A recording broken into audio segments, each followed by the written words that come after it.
Isaías capítulo 34. Venham e escutem, nações da terra, o mundo e tudo que nele há, ouçam minhas palavras. Pois é grande a ira do Senhor com as nações. Está furioso com todos os seus exércitos. Ele os destruirá por completo. Ele os condenará à matança. Seus mortos não serão sepultados. O fedor de seus cadáveres encherá a terra, e o sangue escorrerá pelos montes. Os céus lá no alto se dissolverão e desaparecerão como pergaminho enrolado. As estrelas cairão do céu, como folhas secas da videira, como figos murchos da figueira. E quando minha espada tiver terminado seu trabalho nos céus, cairá sobre Edom, a nação que condenei à destruição. A espada do Senhor está banhada em sangue e coberta de gordura, de sangue de cordeiros e bodes, de gordura de carneiros. Sim, o Senhor oferecerá um sacrifício na cidade de Bósra. Fará grande matança em Edom. Até homens fortes, como bois, morrerão, tanto os mais jovens como os mais velhos. A terra ficará ensopada de sangue e o solo cheio de gordura. Pois é o dia da vingança do Senhor, o ano em que retribuirá a Edom por tudo que fez a Israel. Os riachos de Edom se encherão de piche ardente, e a terra ficará coberta de fogo e enxofre. Esse julgamento sobre Edom jamais terá fim. Sua fumaça subirá para sempre. A terra ficará deserta de geração em geração. Ninguém voltará a habitar nela. Ali viverão a coruja do deserto e o mocho, o corujão e o corvo. Pois Deus medirá aquela terra com cuidado. Ele a medirá para o caos e para a destruição. Ela se chamará terra do nada, e logo seus nobres desaparecerão. Espinhos invadirão seus palácios. Urtigas e cardos crescerão em suas fortalezas. As ruínas serão moradas de chacais e habitação de corujas. Animais do deserto se misturarão ali com hienas. Bodes selvagens berrarão uns para os outros. Entre as ruínas, criaturas da noite irão até lá para descansar. Ali a coruja fará seu ninho e porá seus ovos.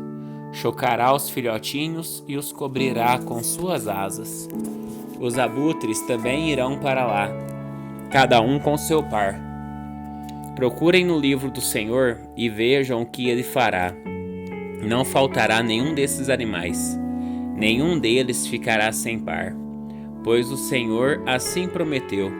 Seu espírito fará tudo se realizar.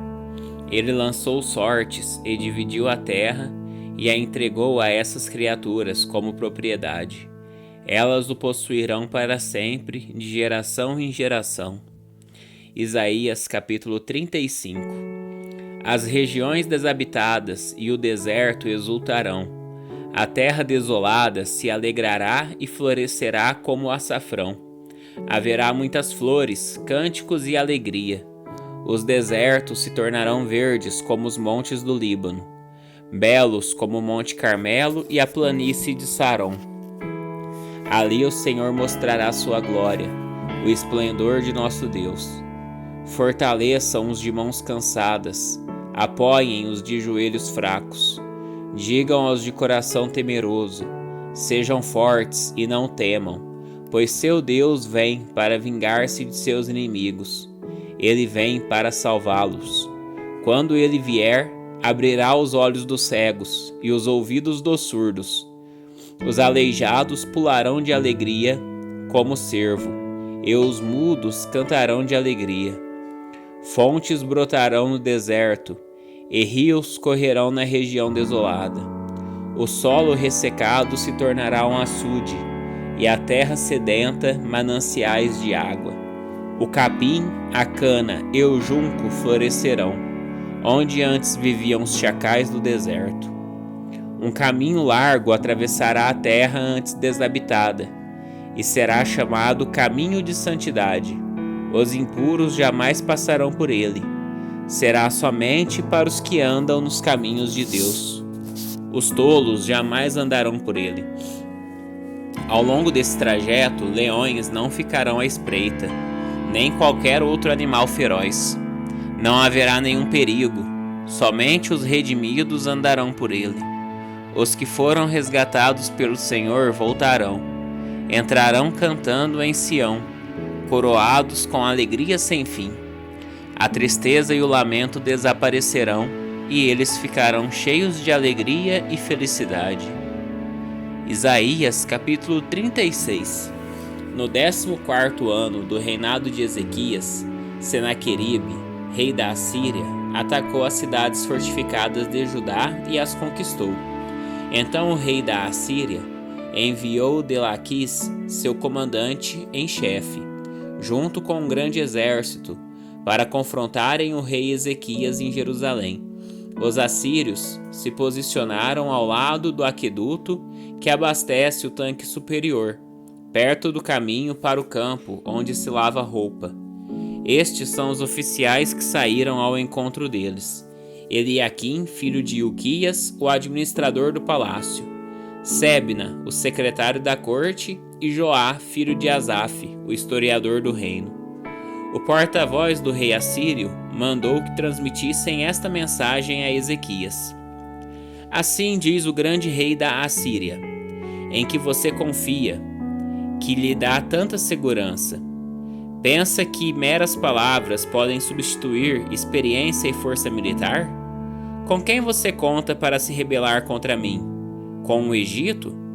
Se você se apoiar no Egito, ele será como o junco que se quebra sob seu peso e perfura sua mão. O faraó, rei do Egito, não é digno de nenhuma confiança. Talvez vocês digam: confiamos no Senhor nosso Deus. Mas não foi ele que Ezequias insultou? Ezequias não destruiu santuários e altares dele e obrigou todos em Judá e Jerusalém a adorarem somente no altar em Jerusalém?